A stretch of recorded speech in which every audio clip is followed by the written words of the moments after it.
Hello friends, இன்றைக்கி வாங்க சூப்பரான மசால் வடை டீ கடை ஸ்டைலில் வீட்லேயே வந்து எப்படி பண்ணலான்னு சொல்லி பார்ப்போம். அதே டேஸ்ட்டில் அதே சுவையில் வந்து இன்றைக்கி நம்ம வீட்லேயும் வந்து பண்ண போகிறோம். ஒரு கப்பு வந்து நான் வந்து கடலப்பருப்பு எடுத்திருக்கேன். இது ஒரு 200 கிராம் இருக்கும். இந்த கடலப்பருப்பு வந்து ஒரு 2லேருந்து 3 தடவை வந்து நீங்கள் கழுவி எடுத்துட்டு ஒரு 2 மணி நேரம் வந்து நல்லா ஊற வச்சு எடுத்துக்கோங்க. இப்போ நம்ம அரைக்கிறதுக்கு தேவையான எல்லா பொருட்களையும் வந்து சேர்த்திக்குவோம்.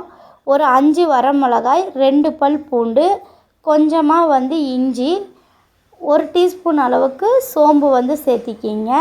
சேர்த்தி அதோடைய நம்ம ஊற வச்சு எடுத்திருந்த வந்து கடலப்பருப்பு சேர்த்தி நீங்கள் இந்த மாதிரி கொரன்னு அரைச்சி எடுத்துக்கோங்க. பாருங்கள், இந்த அளவுக்கு இருக்கணும்.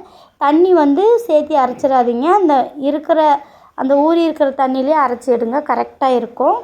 1/2 டீஸ்பூன் வந்து சால்ட்டு, 1/4 டீஸ்பூன் வந்து பெருங்காயம், ஒரு கையளவு வந்து புதினா சேர்த்திருக்கேன், ஒரு கையளவு வந்துட்டு கொத்தமல்லி தலையை வந்து சேர்த்திக்கிங்க. நான் வந்து வெங்காயத்தை வந்து ஒரு வெங்காயத்தை எடுத்து நறுக்கி வச்சுருக்கேன். சேர்த்தி நல்லா கலந்து விடுங்க. நல்லா ஃபுல்லாக கலந்து வந்ததுக்கப்புறமா நம்ம இந்த மாதிரி ஒரு பிளேட் எடுத்து அந்த பிளேட்டில் வந்து உருண்டை கூட்டி வச்சுப்போம்.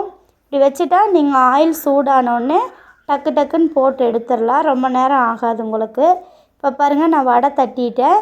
அடுத்து நம்ம ஆயில் சூடாகி வந்துருச்சு. இப்போ பொரித்து எடுத்துக்கலாம். ஒரு வடையை வந்து எப்படி தட்டுறதுன்னு உங்களுக்கு காட்டுற பாருங்க.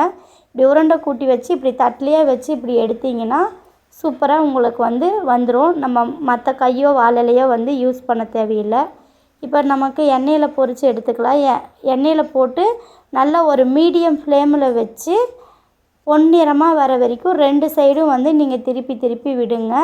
ஒரு 1/4 மணி நேரம் விட்டீங்க அப்படின்னாக்கா சூப்பராக உங்களுக்கு வடை வந்து வெந்து வந்துடும். இப்போ பாருங்கள், நான் வந்து வரமிளகா போட்டு அரைச்சதுனால நல்லா வந்து கலர் கொடுத்துருக்கு. இதே மாதிரி நீங்களும் வீட்டில் செஞ்சு பார்த்து சாப்பிடுங்க. இந்த சேனல் பிடிச்சிருந்தா சப்ஸ்கிரைப் பண்ணுங்கள், லைக் பண்ணுங்கள், ஷேர் பண்ணுங்கள்.